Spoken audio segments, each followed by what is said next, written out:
Hi, I'm Dr. Alice, and welcome to my Love Lessons with Dr. Alice series.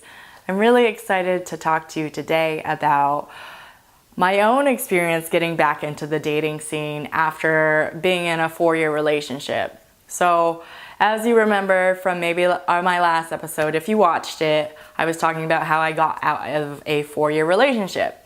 So I hadn't been in the dating scene in a really long time.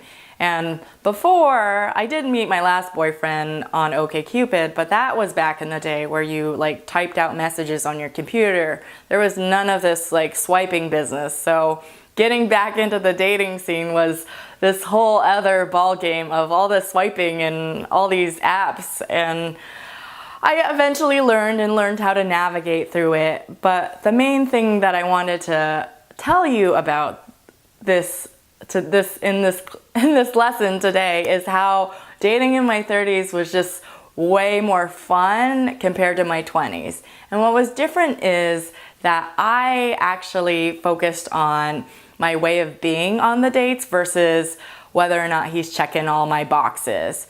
Because I realized in my 20s, dating was, I felt like I went on a lot of boring dates in my 20s, where I felt like these guys were kind of boring, not exciting, and that was that, and onward next. But in my 30s, what was different, because I had done a lot of personal development work, that I decided to take a different approach. And even though, still there were kind of sucky things that happened, like I got ghosted, I got mosted, I got stood up one time, that isn't fun. But even in spite of all that, what I was committed to on each date in my 30s was to have fun and to make it an adventure and to just be curious to get to know another human being rather than being like, does he meet all my check boxes? And in that, being curious with the conversation and engaging with that, I actually had 0 boring dates. All of them were really good conversations.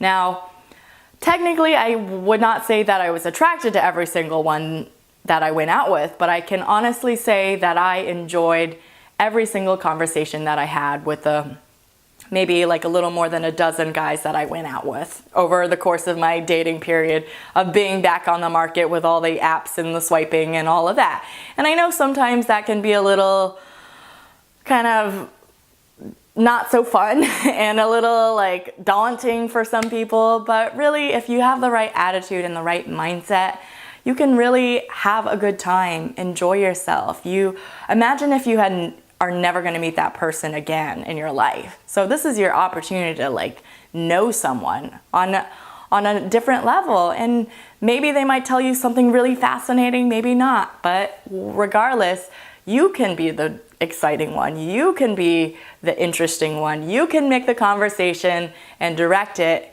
into making it engaging and fun. So I hope you take something out of today's lesson, and I will see you next week.